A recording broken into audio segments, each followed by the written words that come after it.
么样？谈谈顺利吗？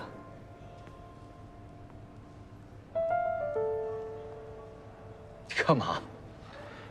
就算是竞争对手，也不用不说话吧？陈总，你是知道的，我这个人本来话就不多。那我们找个地方坐下来喝一杯。有什么事情在这里说就好了。你也知道的，我最近很忙。小欧，你真把我当敌人了。陈总，当初我们意见不统一，你离开公司是你的选择，我充分尊重。那天在公司，我的话确实有点重，小欧，陈总，我想你是多虑了。我把你当成竞争对手，但竞争对手不是敌人。如果没什么事的话，我先走。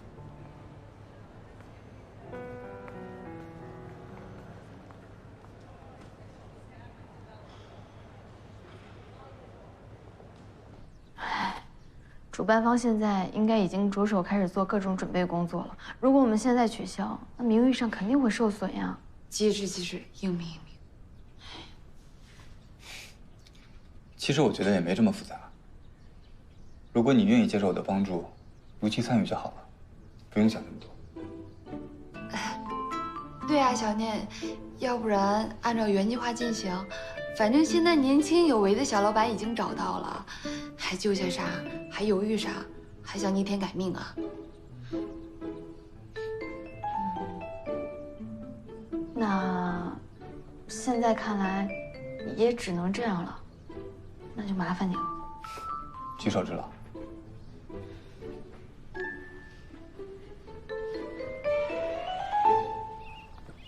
喂，你帮我看一下下周2的工作安排。好。那，你帮我跟这几个客户安排一下，看看原定的会议能不能往后推一推。我周2可能有其他的安排。还有就是刚才一些不太重要的会议就干脆取消吧，到时候在例会上直接交代就好了。就这样。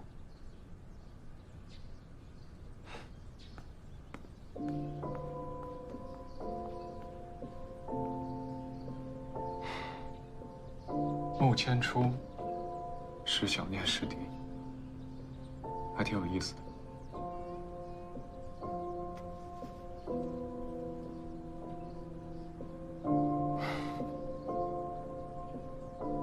你最近有空吗？我想见你一面。咱们的漫画原型没有亲自到场，是不是很遗憾呀？这有什么遗憾的？他忙点倒是好事儿，要不然公司倒了，咱们这些小喽啰都得歇菜。你可不是小喽啰，你是未来的，你未来的什么？未来的新一代漫画大神啊，神一样的漫画女侠石小念大神，大神，请受小的一拜。苟富贵，苟富贵。哦，莫相忘，莫相忘。哎呀，这句话都说了14332遍了，真是的。我都跟你说了，我呢，就是一个讲信誉的好少年。哎呀，石小念大神，事已至此，你就不要再上火了。而且那个穆千初，除了脑子有点问题，颜值和身段还是可以撑撑场嘛。哎，音频节目又不看脸，有什么颜值和身段？不过，他帮我们虽然解了燃眉之急，但是你说石迪那边会不会？哎呀，你放心吧，石迪这方面我早就想到了，他压根儿就不会对这种节目感兴趣，而且主办方那边也压根儿不知道我们嘉宾是谁，也不会在广告上写出嘉宾的名字。等穆千初录完了，石迪压根儿就不知道发生了什么事情。哎呀，只要你心里没有鬼就行，你又不可能跟穆千初死灰复燃。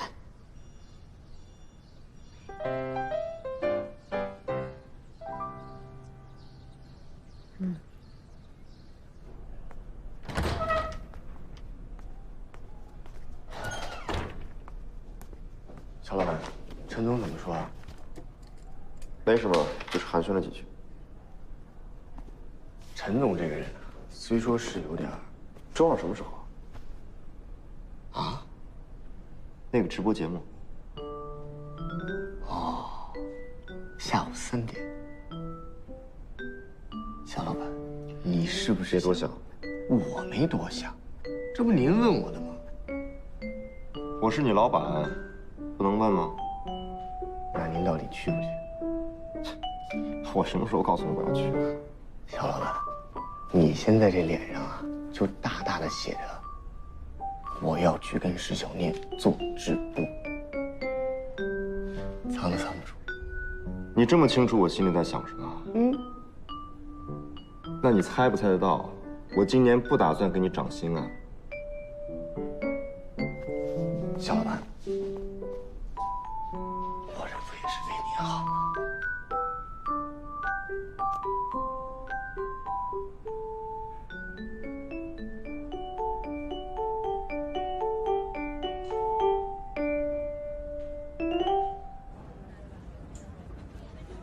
没想到合作这么长时间了，却还是没有见到雇主的庐山真面目。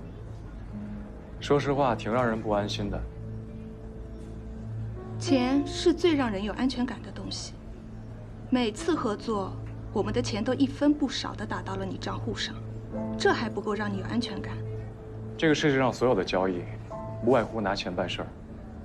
既然你们已经付钱给我了，我一定会好好服务。虽然你们老板现在还没有见我，从侧面也表明了他不够信任我，我很慌哎。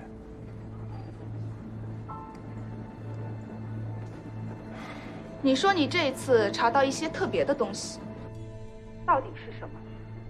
你老板对穆千初和石迪这对才子佳人之前有所了解吗？其实石小念、石迪、穆千初这3个人的关系并没有那么简单。穆千初也绝非不只是石小念的妹婿，他们之间一定有其他的牵连。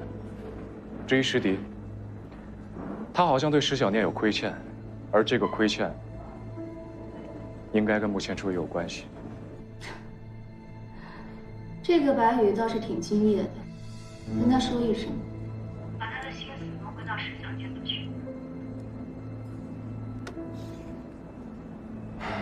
这么复杂的人事，再加上你老板对石小念盯得有这么紧，我相信他不会错过的。穆总，陈总到了。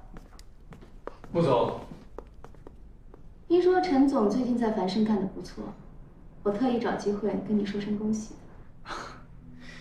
穆总过奖了。别急，我的话还没有说完。陈总既然选择离开了恩义，从我的立场上来讲，我们已经是一条船上的人了。当然。所以对于私下联系宫欧这件事情，陈总还是控制一些比较。毕竟是敌不是友。趁现在宫欧和恩义还没做出什么起色，陈总应该抓紧时间做好自己做的事情。你跟我说不能把恩义的技术给我 ，OK， 我可以理解，但并不代表你可以什么都不做。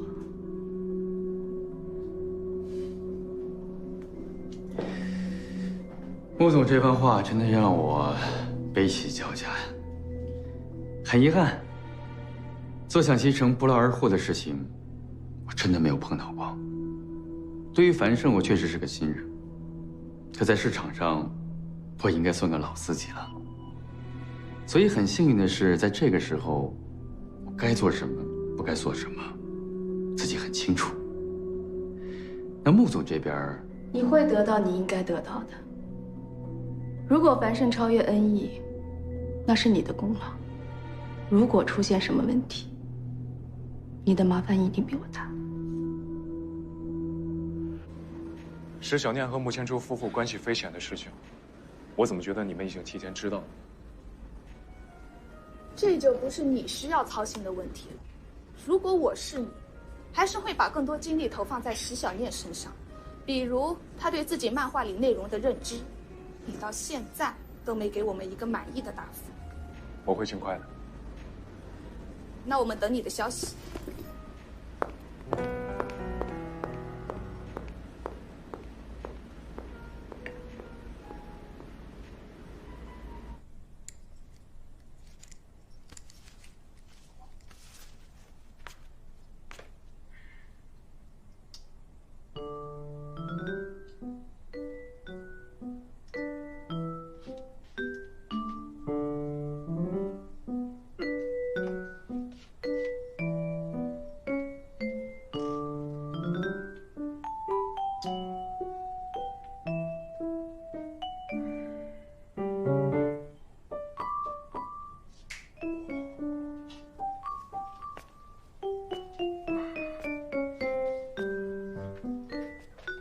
不会敲门吗？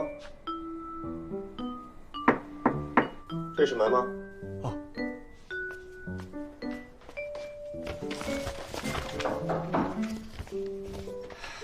进来。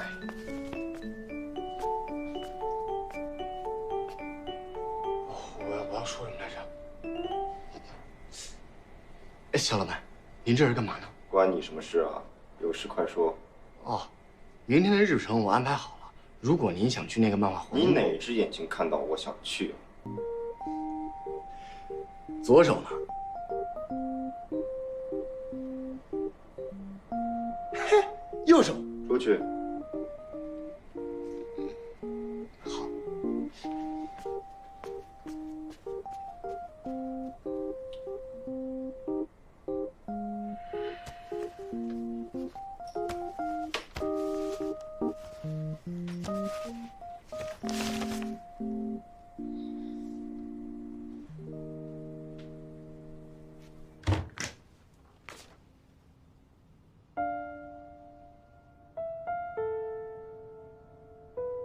还没睡？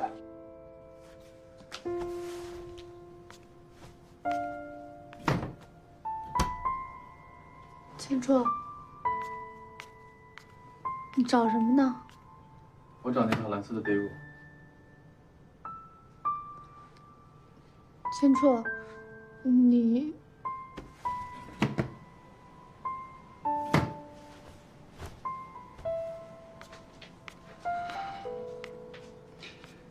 最近有一个项目到了节骨眼上，我得连夜赶工。这几天我就先住书房了。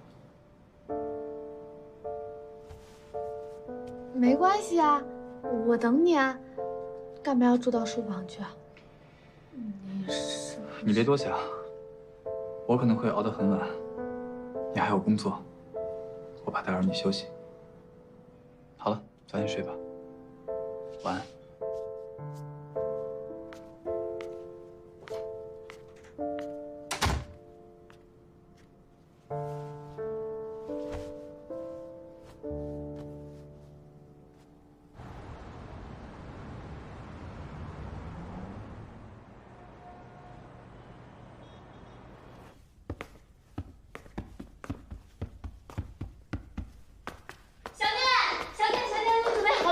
千初已经在外面等。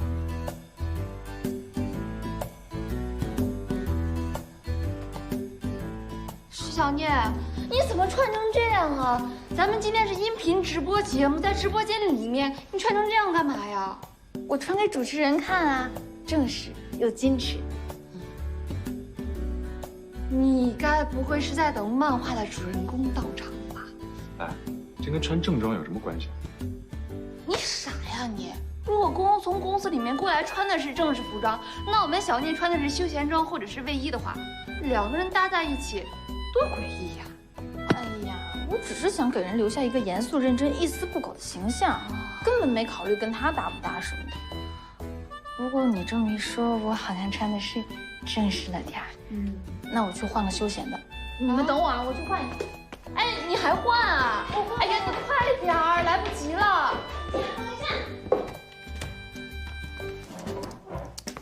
那先这样啊，合作愉快。啊，合作愉快。哎，小老板，去哪儿啊？不是去现场吗？还不快点儿！嘿嘿，小老板英明。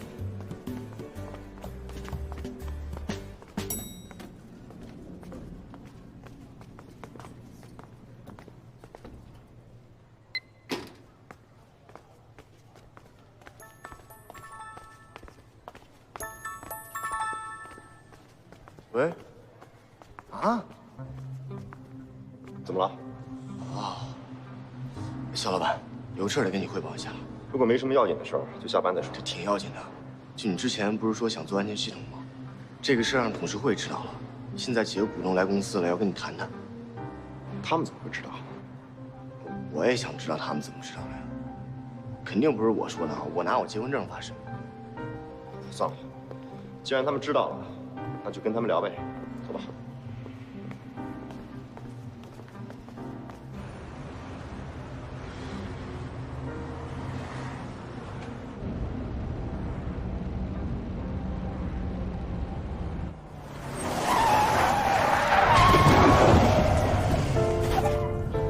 事吧？我没事。你正走着呢，你来个急刹车干嘛呀？你会不会开车呀？不是你自己不会开车吧？还好意思问我啊？你看看漆都掉了。白宇，前面怎么了？好像是发生事故了。啊？那咱们还能及时赶到吗？应该可以。我们现在离直播间很近，几分钟就到了。等一会儿警察处理好，路通了就好。啊，你就怕路不通啊？龚总，我跟你说说我的想法。现在的手机智能系统都差不多，别的品牌都是降低成本求市场，而我们现在突然提高成本，做的还是一个不太重要的。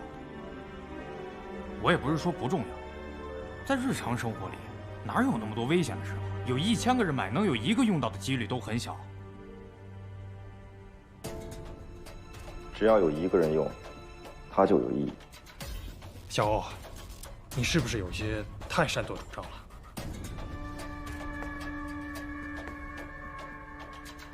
这件事情，我之所以没有提前向大家提起，不是我怕你们反对，只是我自己的内心还没有完全想清楚要不要做。既然现在大家都已经知道了，我也就不瞒大家了。不论你们反不反对，这件事情我会做到底。如果没什么事的话，我先走了。龚总，你是不是太固执了？固不固执不是你说了算，系统我一定会做，你们谁都左右不了我。除非你们集体投票让我卸任，后果你们都知道。还这样啊？耽误我这么长时间，不是你先撞我吗？打个交警电话啊，过来一个快，这完事儿啊。这还剩15分钟了，来得及吗？怎么办？什么叫追尾啊？白宇，你刚才说从这儿到那边只有几分钟车程。不行，来不及了。你愿不愿意跟我用最原始的方式过去？原始的方式。快下车。小念，我准备好了。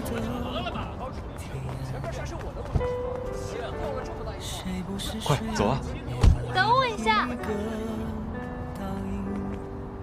颠倒背心，学会遗忘记起，风试着将波折抚平，我试着将一切抹去。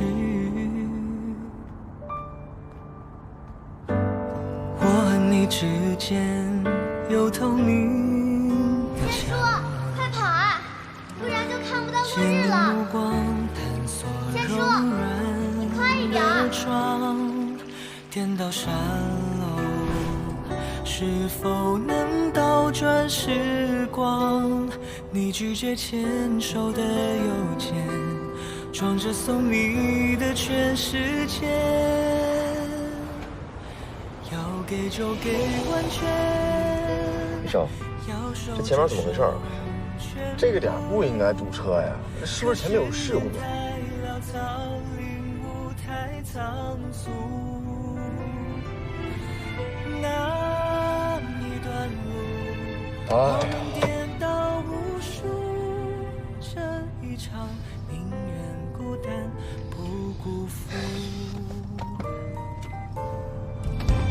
小老板，你和我之间有透明的墙，借你目光探索柔软。不好意思，不好意思，我们没迟到吧？没有，刚刚好。啊，辛苦了。是否能倒转时光？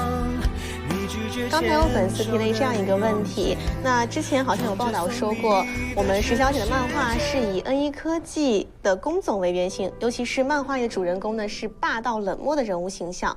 那和今天现场这位男主角好像不太一样，穆先生的声音听起来还是更温柔一些。那作为人物原型，这种反差是特别的设计呢，还是？他根本就不会来，我也不想让他来。哎，都在想什么呀？小念，该你了。哦，不好意思，你刚才问的是什么？啊，没事，就是刚才粉丝呢提出了一个问题啊，因为我们之前也有报道，好像说过施小姐的漫画呢是以N1科技的龚总为原型的，那其实还有漫画里的主人公他是霸道冷漠的形象，那和我们今天现场这位男主角好像就不太一样了。穆先生的声音听起来更温柔一些，所以我们想问，那作为人物原型，这样的反差是一种特别的设计呢，还是？算是吧。其实是因为我小时候，我小时候脾气不太好，经常和小念吵架啊、冷战什么的。因为我跟小念从小就认识了，所以我们算是彼此之间最了解彼此的人。他也经常会把一些我们生活的过往当做这个画漫画的一些素材。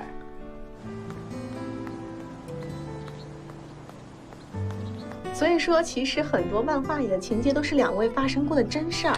对啊，就比如说漫画中男主人公写不出来文案，然后吵着让人给他做蛋炒饭这件事情就是真事儿啊。再加上小念本来厨艺就不错，不过我没想到你还挺记仇的啊，把这些都画下来了。好了，现在大家都知道我欺负他的事情了。你好，你好，你好，你好。那两位，你们找谁？我是那个施小念的经纪人，然后这个是他助理。哦，石小姐呢正在里面做访问呢。你们这样，先到那边稍等一下，好吧？好。好，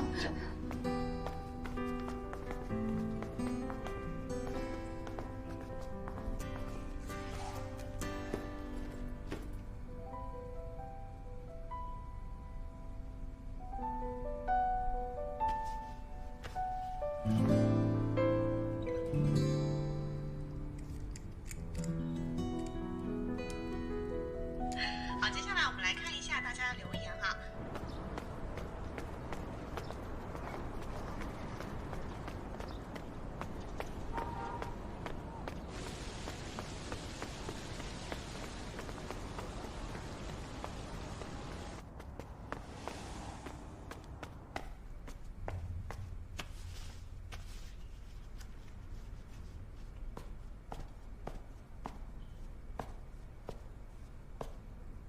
粉丝们总结出来了漫画里面他们特别喜欢的粉红情节，像刚才说到的蛋炒饭梗排名第1，其他还有像机长为师的梗、香烟小吃街，还有篮球馆约会等等。这么说，其实这些情节应该是两位相处的日常吧？其实是我小时候的时候。那这些情节更加喜欢哪一个呢？都挺喜欢的。很默契啊，都适合青梅竹马、难忘的回忆，对不对？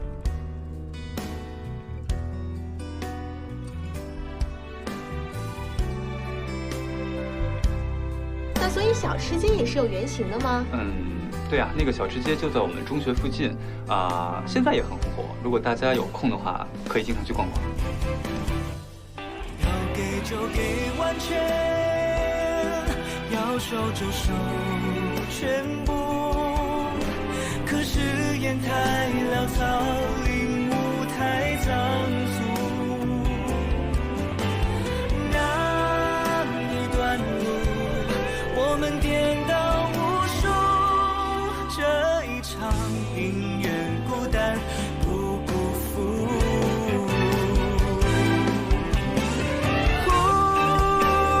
好的，非常感谢石小姐和穆先生，我们今天先到这儿吧。好，谢谢。谢谢，辛苦了，谢谢。小念，小念。穆前初看起来确实有模有样的，算你眼光不错。今天谢谢你。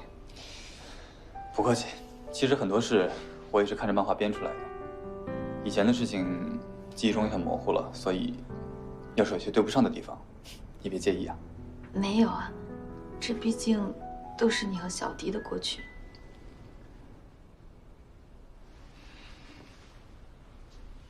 那个，我公司还有别的事要处理，就不送你们了。没事，你去忙吧，我让小丸子叫车。拜拜。拜拜。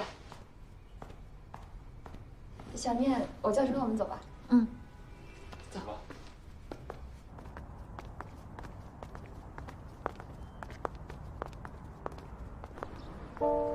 小迪，你不会想说，你怎么会出现在这儿这种话吧？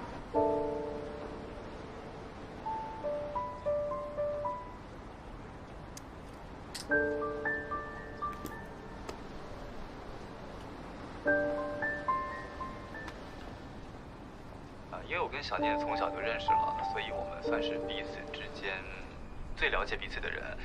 他也经常会把一些我们生活的过往当做这个画漫画的一些素材。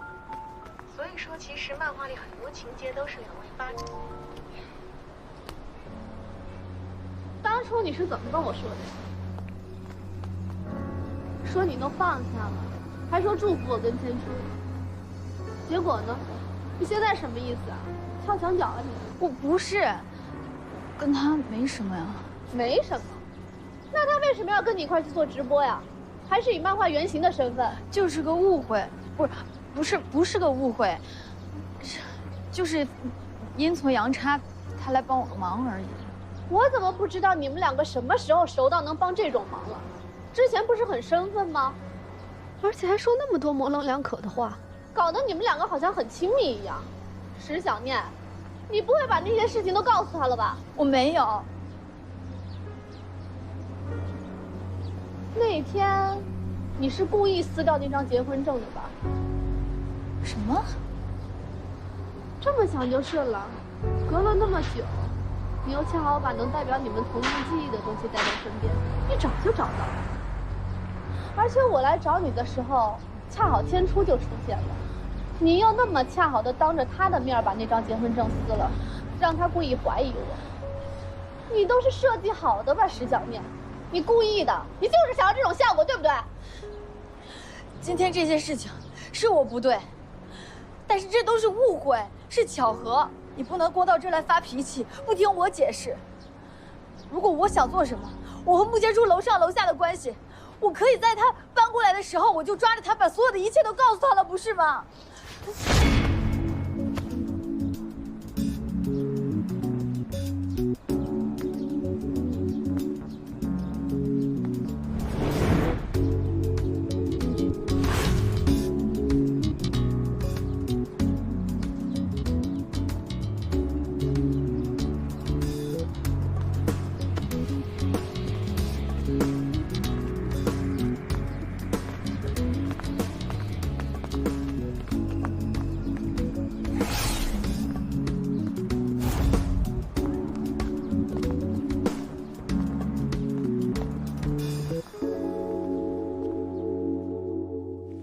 你今天不忙吗？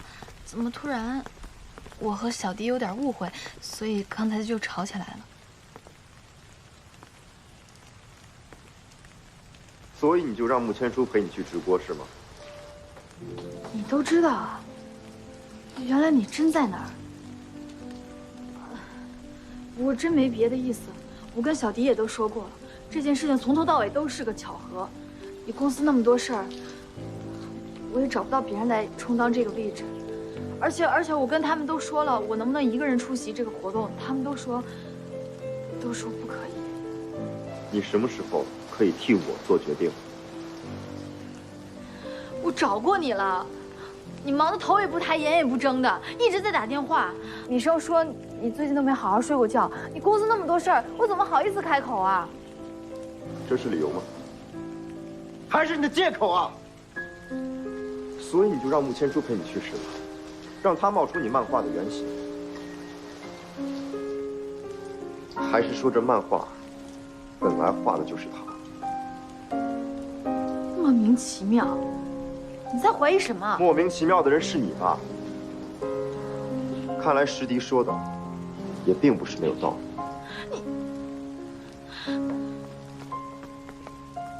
你快来跟我道歉，要不然我会生气的。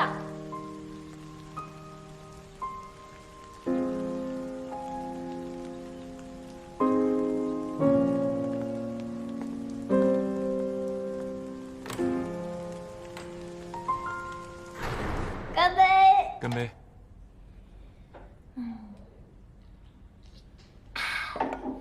你说男人是不是情商都有问题啊？我这么替他着想，他还冤枉我。唉，他怎么冤枉你了？他说我和穆千初有问题，他竟然相信石迪的话，说我是故意的。石迪吃醋我是理解的，因为毕竟你把人家未婚夫接走了。可这宫欧为什么会生气啊？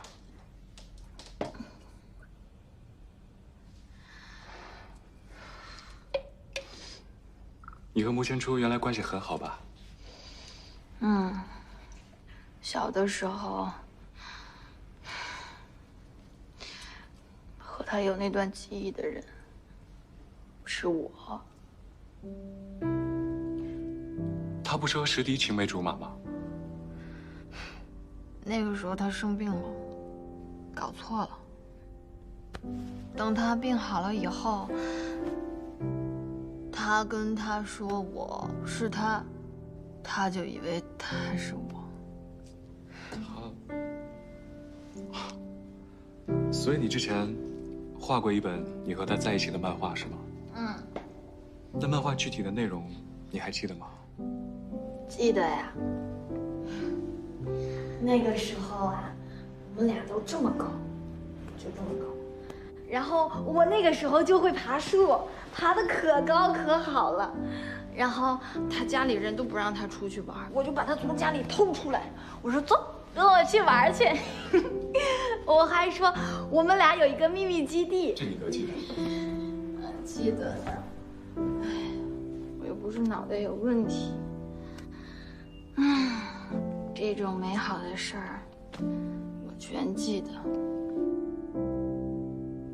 可是他都忘了。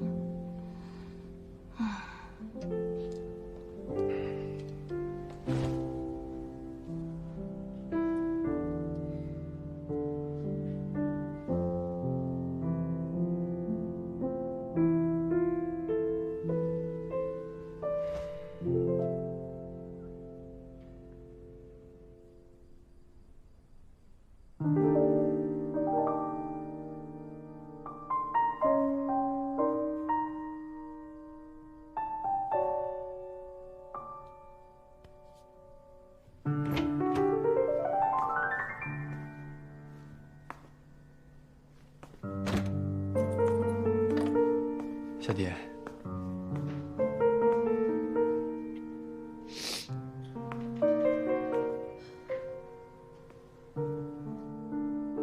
你怎么哭了？我听见您跟石小姐的直播了。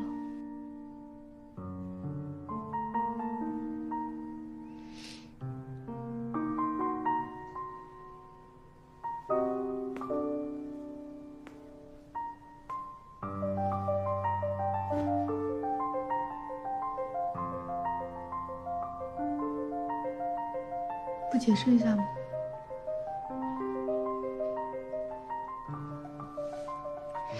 我只是去帮他一个忙而已。你知不知道我不想你们两个走太近？抱歉，我应该提前跟你说一声。你是怕你跟我说了我不同意吧？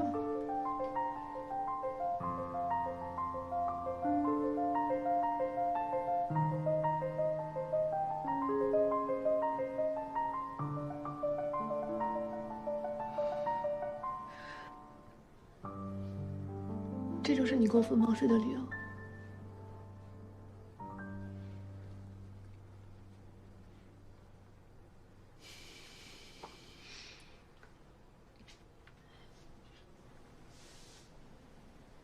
你别哭了。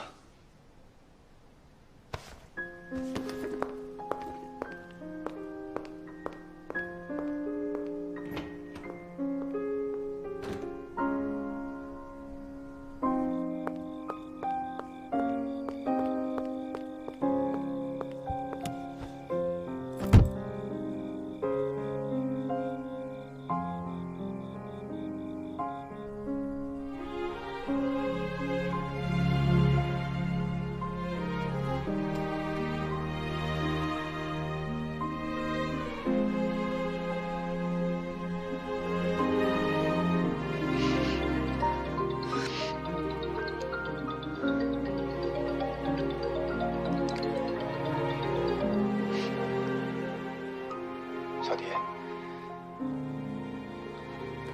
今天为石小念做直播，是我没有考虑清楚你的感受。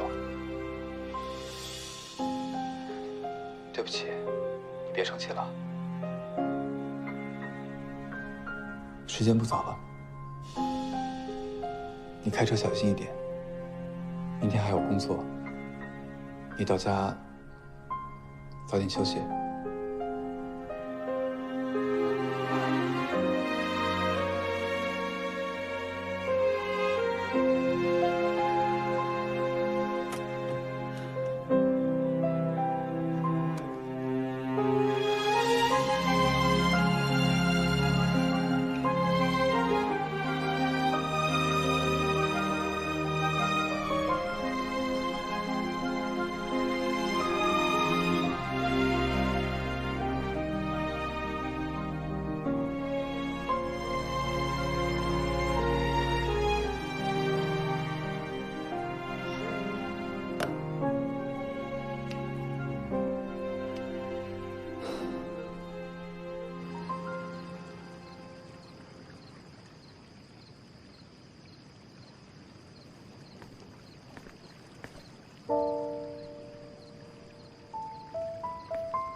龚总半夜赴约，我还挺意外的。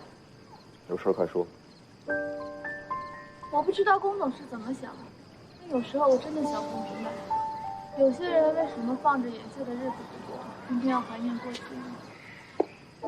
可能是眼下的日子过得不好啊。回忆再好有什么用呢？日子还是要往后过，不是吗？你想说什么？我想跟你合作。合作？我没兴趣。我就不信你心里面真的一点波澜都没有，不然你为什么要去直播现场？又为什么今天要来这儿？我确实去看了他们的直播，但我来这儿不是为了跟你合作的，而是想最后一次警告你，我和石小念之间的事是我们俩的事，你最好不要插手。你跟穆千初之间的事情，也不要再牵扯到我们。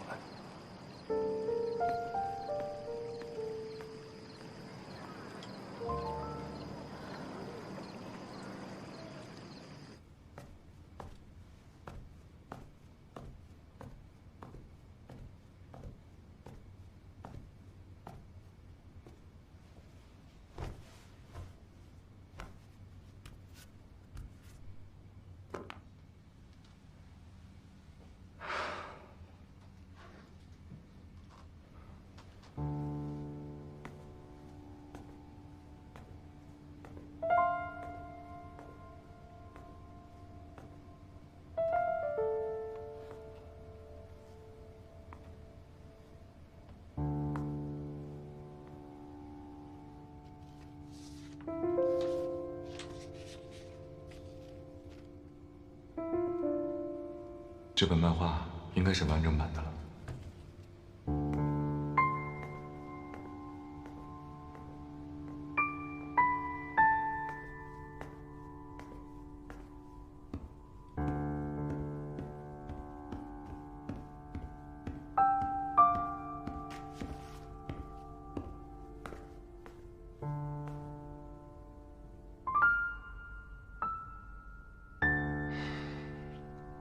晚安，石小念。